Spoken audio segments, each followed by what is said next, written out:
And we have it, Hanumanji and Narada. And so we are hearing what Hanumanji is saying.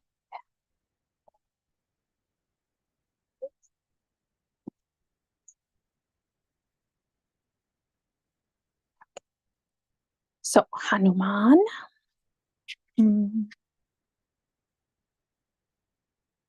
by serving the lotus feet of Lord Krishna, Hanumanji, he is continuing to glorify and cherish the fortune of the Pandavas. So he's saying, by serving the lotus feet of Lord Krishna, they have become free from all desire for material sense gratification. This is how one can become free from the desire for material sense gratification by serving the lotus feet of Lord Krishna. It's not the other way. It is this way. By wanting to serve the lotus feet of the Lord, by serving the lotus feet of the Lord, the dust gets washed off. So their lotus feet are worshipped by the leaders of the swan-like devotees. The eldest Pandava, with the pleasure of the Supreme Personality of Godhead as his only motive, now rules the kingdom. He is the master of a great variety of royal opulences, rare even among the demigods.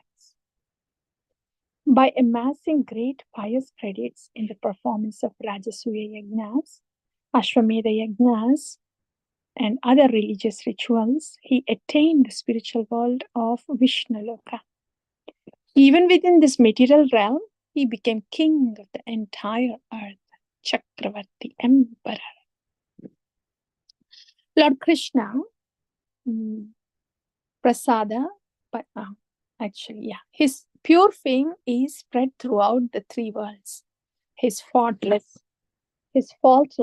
royal opulences envied by even the demigods and granted to him by the mercy of Lord Krishna. He has followed back.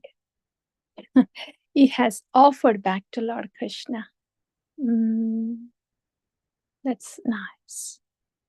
So he doesn't feel too heavy. Granted to him by the mercy of Lord Krishna, but he has offered back to Lord Krishna, Yudhishthira Maharaj. So these opulences were never able to actually please the king. His heart is on fire with pure love for Lord Krishna. He's like a man burning with hunger who cannot be pleased by sweet scented flower garlands, sandalwood, or perfume. Sanatana Goswami ki jaya. All these devotees, they must be the Pandavas and Prahlada, all these devotees, they must be feeling so happy being described and glorified by Sanatana Goswami. Who else can describe Yudhishthira Maharaj so wonderfully? So wonderfully that Yudhishthira Maharaj would feel so happy, satisfied. So what is Sanatana Goswami saying? Through the mouth of Hanumanji. So his heart is on fire with pure love for Lord Krishna. He is like a man burning with hunger who cannot be pleased by sweet scented flower garlands, sandalwood, or perfume. What more shall I say? Srimati Draupadi is his exalted queen.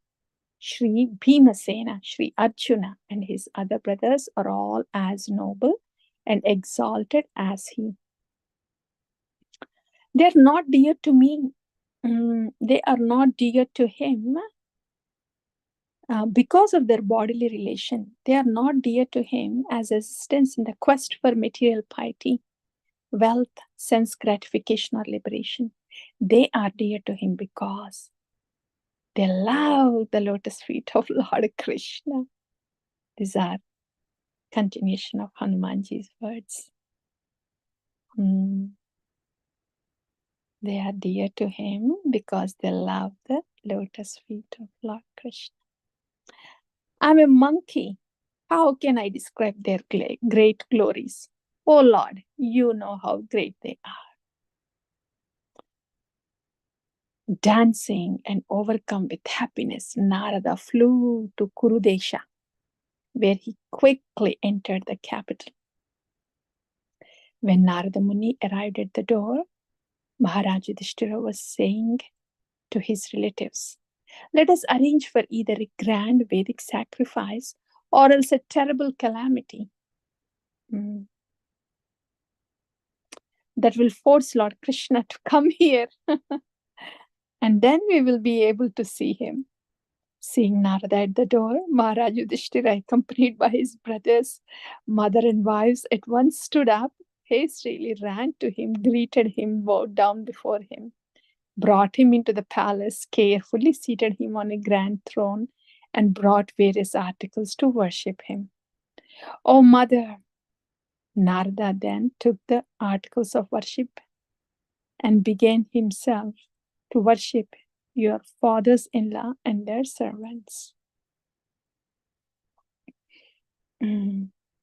His words ornamented by Veena music, Narada elaborately repeated Hanuman's description of Lord Krishna's great mercy to Pandavas.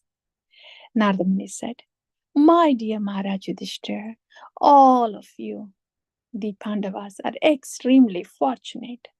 For the Supreme Personality of Godhead Krishna lives in your palace just like a human being. Great saintly persons know this very well, and therefore they constantly visit this house. Even Brahma, Shiva, and other great demigods can only rarely see him in a trance of meditation." That's true. But the words of the Vedas describe him. Lord Narasimha, Vamana, and Ramachandra are his plenary portions, and the other incarnations are portions of his plenary portions. Brahma and other demigods are considered his potencies. The illusory potency Maya, who creates, maintains, and destroys the material universes, is a maidservant on the pathway of his glance. Inspired by the lament of Mother Earth, Brahma and the demigods went to the shore of the milk ocean, and although they faithfully worshipped the Lord with prayers, they could not obtain the Lord's mercy. Then the order of the Lord was manifested in the sky, and when Brahma understood it in his own heart, all the demigods became happy. In a secluded place, the very intelligent sages, headed by Garga Muni, secretly revealed that he is the Supreme Personality of Godhead, Lord Narayana, and no one is his equal. Then he went to Mathura city, where he became known as Dirgha Vishnu, Mahahari, Mahavishnu, and Mahanarayana. We pray that by spiritual activities, beginning with vows of silence, being peaceful, and engaging in devotional service, we may attain his mercy. This is nice. We pray that by spiritual activities, beginning with vows of silence, being peaceful, and engaging in devotional service. Wow, that sounds very good. We may attain his mercy. This is very nice. You, however, have already pleased him and brought him under your control. Listen, although in his previous incarnation he gave it to only a chosen few, this time he gives liberation to everyone. Although Kalanemi, Hiranyaksha, Hiranyakashipu, Ravana, Kumbhakarna, and many other demons were personally killed by him, they did not attain liberation. Pure devotional service was not given to any of them. Devotional service was given only to the demon Prahlada during the advent of Lord Narasimha.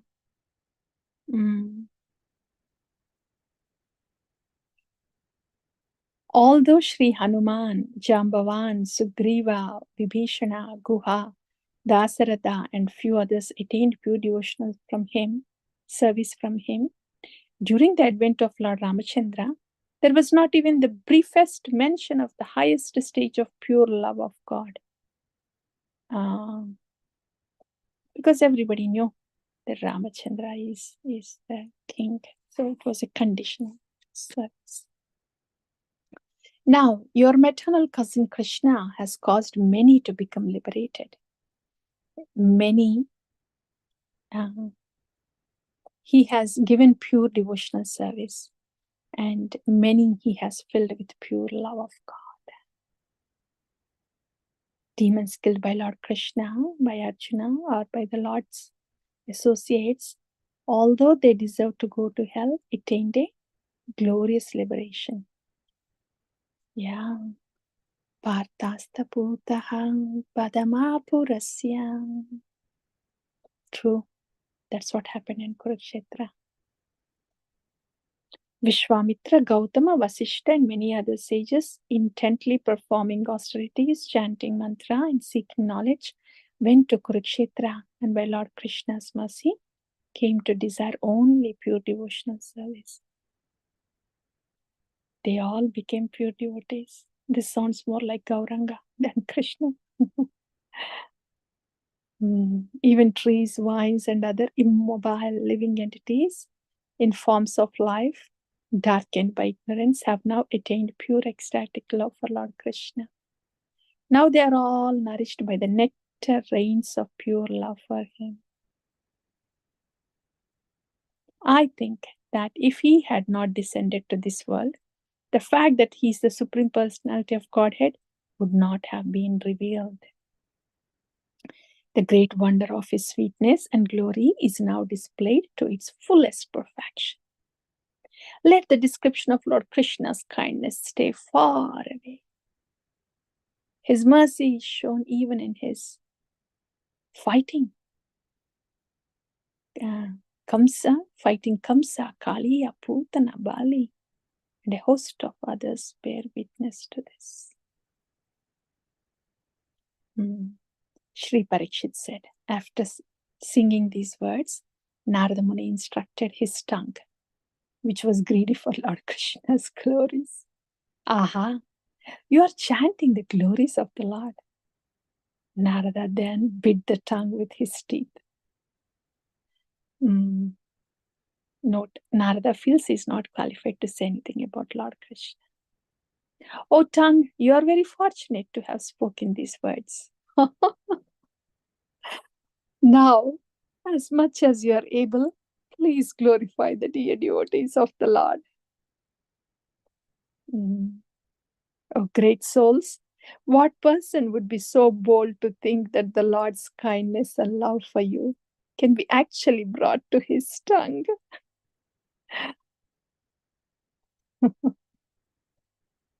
When your mother Kunti heard from Akrura's mouth a single sentence of affectionate consolation from Lord Krishna, she at once became plunged in a great flood of pure love. Aha, these devotees, they just with a thought, at the most a word, that's all. Lord Krishna's many wonderful words of consolation made her cry. That cry pierced the chest and hearts of the stoutest. She loved you so much only because you are so dear to Lord Krishna. So Kunti Devi, the mother, loved the sons because the sons were dear to Lord Krishna. Yeah, we'll do 2 more. When, after a long time, Lord Krishna, the life of the Yadus, was about to leave for Dwaraka, she spoke many prayers in a voice choked with emotion and convinced him to continue to stay as a guest in her home. Lord Krishna made Yudhishthira very famous in both this world and the next. Although Lord Krishna was himself the actual cause of Jarasandha's death, he gave all the credit to Bhima. So we'll continue the rest of it from Monday. Text 35, page 155. Oh, light. So, Narada Muniki, Hanumanji ki, Pandavas ki, Jaya, Srila Prabhupada ki, Jaya, Samveda Bhaktivinoda ki, Jaya.